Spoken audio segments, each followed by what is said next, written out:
Good morning. This is Dr. McDaniel at GYN Corner. I'm a board-certified obstetrician gynecologist in New York City, and I'm bringing to you all things health-related for women. And today is Saturday. We're at the horse farm, Baymar Farms in New Jersey. It's a really nice day out today. Sunny, crisp, fresh autumn day, so I hope everyone has some relaxing, lovely plans for today. I'll show a little bit more of the farm here.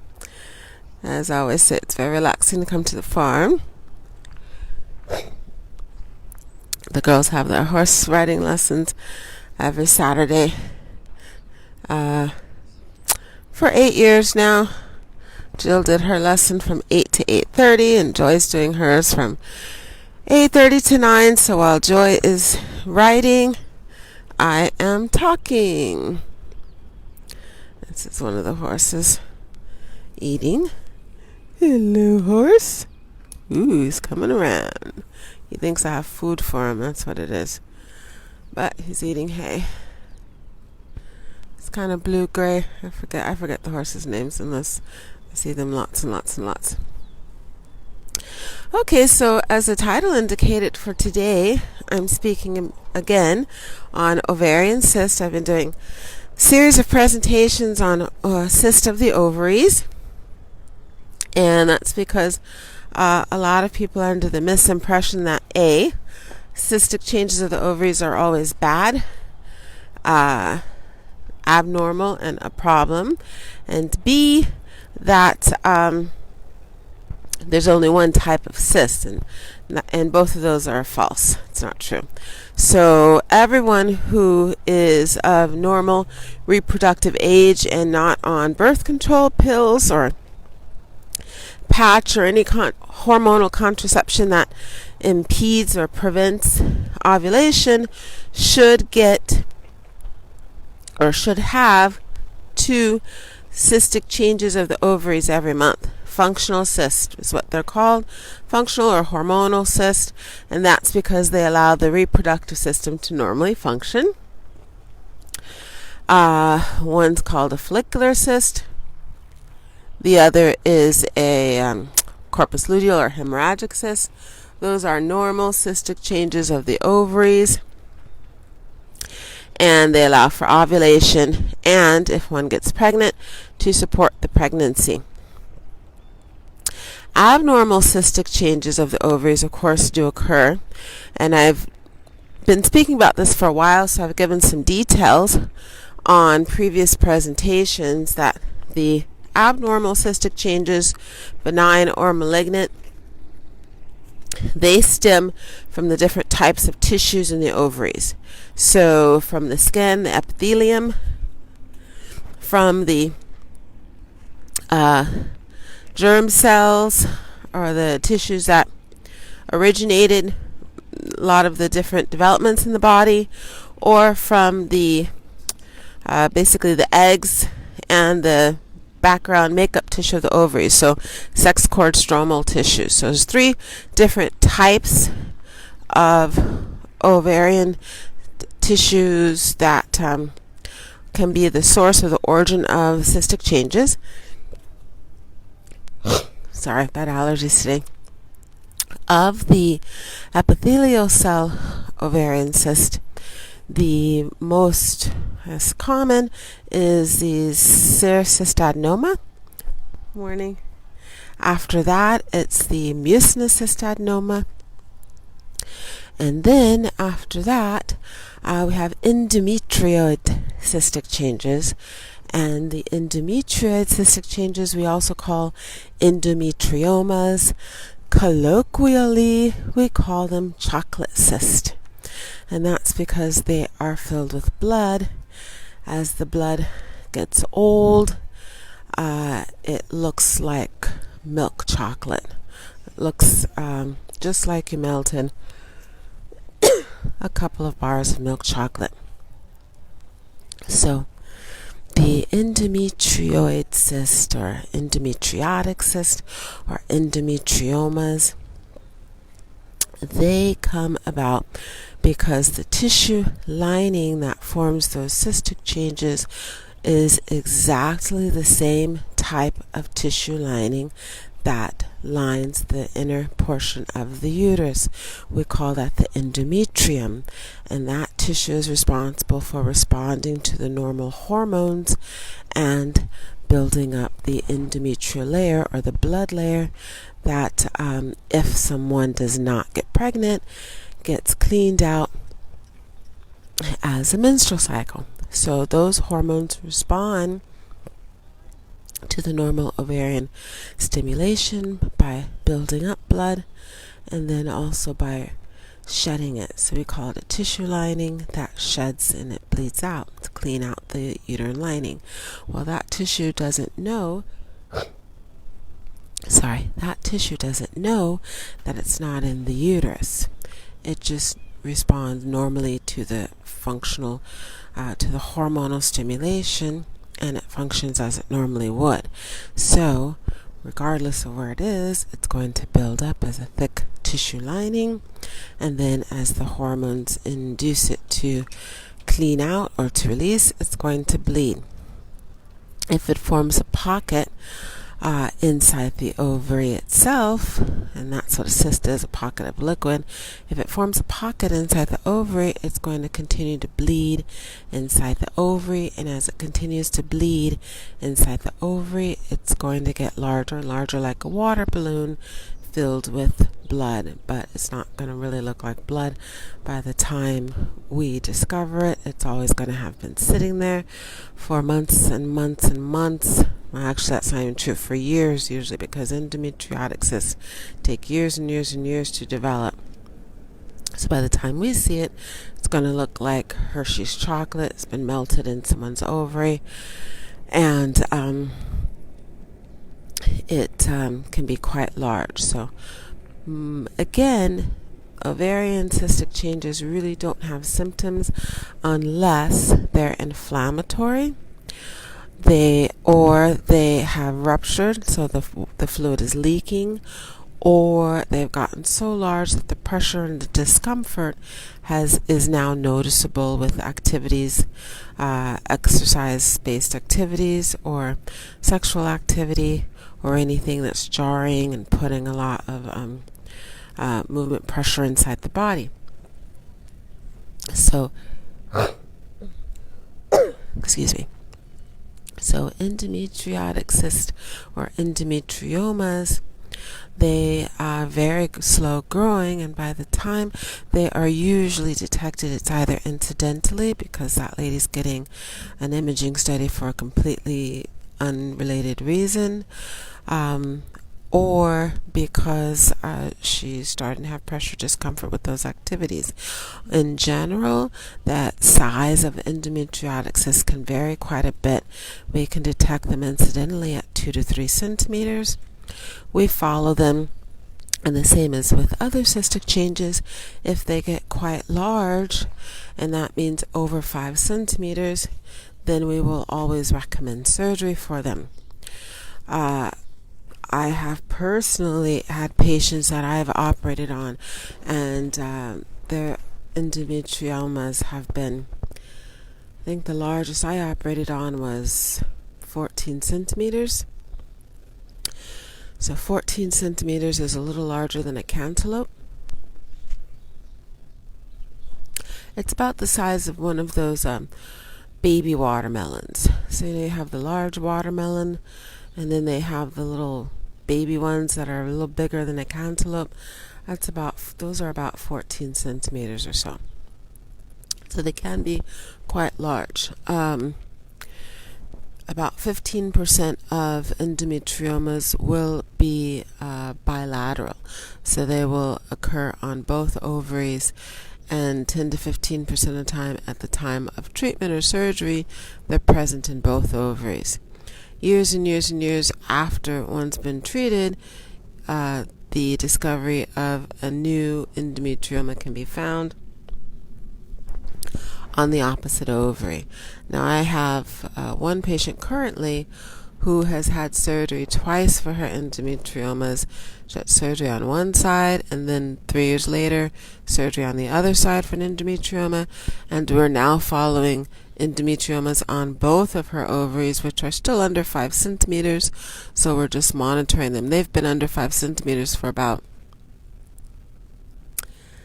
7 to 8 years or so now, so for quite a while.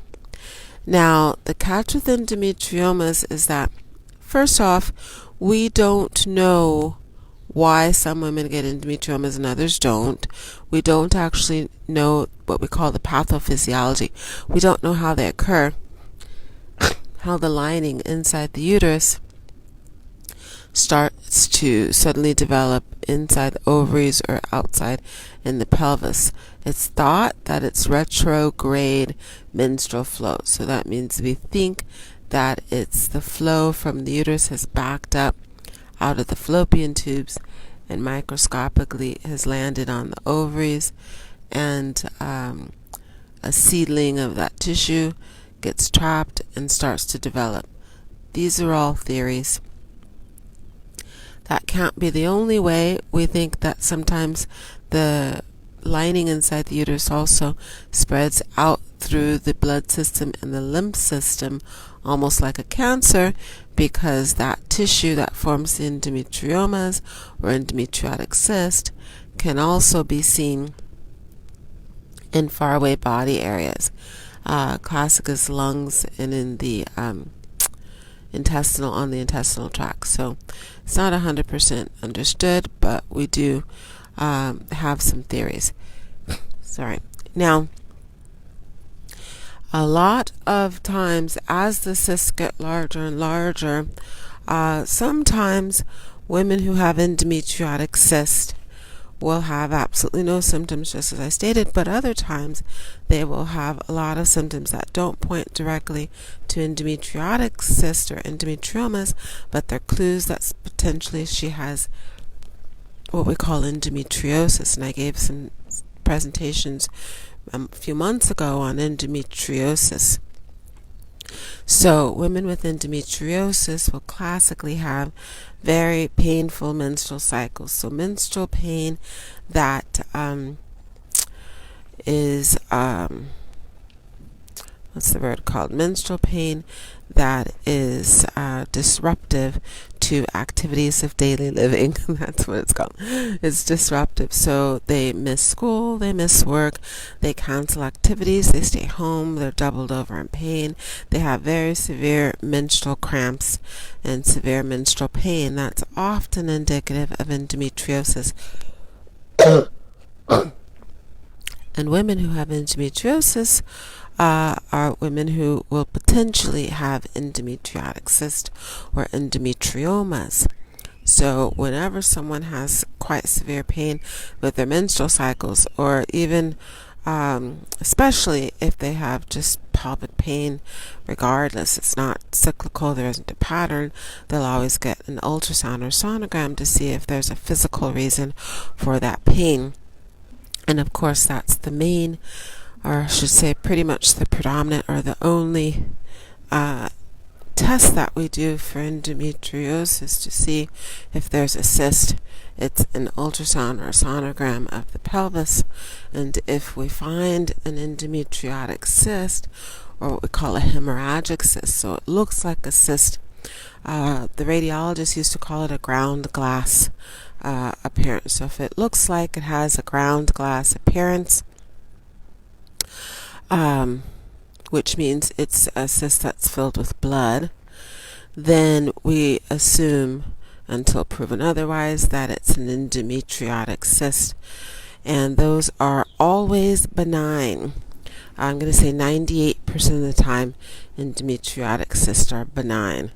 Very rarely will an endometrioma transform or change into a cancerous endometriotic cyst. So they are pretty much always benign. 98-99% of the time they're going to be benign. The treatment, as I stated earlier, is always going to be surgery, and that's removal of the endometriotic cyst. And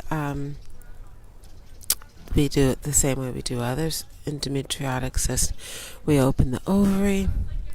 Once the ovary is opened, we pull out, we drain the endometriotic cyst. And once we drain the endometriotic cyst, we peel away the lining of the cyst, cauterize the base, clean everything up. So the removal and treatment is always the same regardless of the type of cyst that's present. This is Joy. If you're on the Facebook Live, you see the photo, or YouTube. If you're on the podcast, I'm inside the stadium, the barn now. Joy is finishing up her lesson. There's a tiny little boy, I think he's about 5 or 6. He does lessons here for the last couple of months. And let's see. The treatment after removal of an endometriotic cyst is to continually try to suppress hormonal activity, which could stimulate an additional endometrioma. So birth control pills, because they suppress ovulation, will always be the weapon of choice to decrease its potential stimulation for another endometrioma or endometriotic cyst. And ideally, one should stay on birth control pills unless pregnancy is desired, because if they're having lots of menstrual pain, it will decrease the menstrual pain because it prevents or suppresses the hormonal stimulation. And then furthermore, it will decrease the likelihood or the probability really of another ovarian cyst on the same or even on the other ovary. And let's see, I think that is it on endometriomas. I've stated in previous presentations we always monitor cysts up until around 5 centimeters or so. If they're over 5 centimeters, we always recommend treatment, because the risk of the cyst turning and flipping on its blood supply, pedicle or stalk of blood supply, increases, and that's called a torsion. Extremely painful, kills off the ovaries. I'll do another presentation on ovarian torsion by itself. So we remove any cyst of the ovaries if they get to be if they persistently stay over 5 centimeters, because we don't want to risk that medical emergency. So I hope that's been helpful information on endometriotic cyst, endometriomas of the ovaries. If you have any questions, any ideas for content, any topics you'd like addressed, please place a comment on the Facebook page or on the YouTube page. If it's on the podcast, you can leave reviews. I'd appreciate reviews so others can know that you enjoy watching GYN Corner and why. Please click the follow button on Facebook so you can get a heads up and listen to the presentations as they come out. And please hit the subscribe button on YouTube so that same story, you can let others know that you're supporting GYN Corner and that you enjoy the content, the presentations. And please check out the podcast. I almost forgot, we're on 8 different platforms for the podcast. We're on Podcast Addict, Spotify, Google Podcasts, Apple iTunes, and Anchor. Those are the big ones. So thanks again for hanging out with me and watching GYN Corner. I'll be back at the next presentation and continue the series on ovarian cyst. I hope everyone has a lovely rest of their weekend. I know I will. It's a really beautiful day here in New Jersey. Take advantage of the nice weather while we can, because winter is on its way. Have a great rest of your weekend. Bye.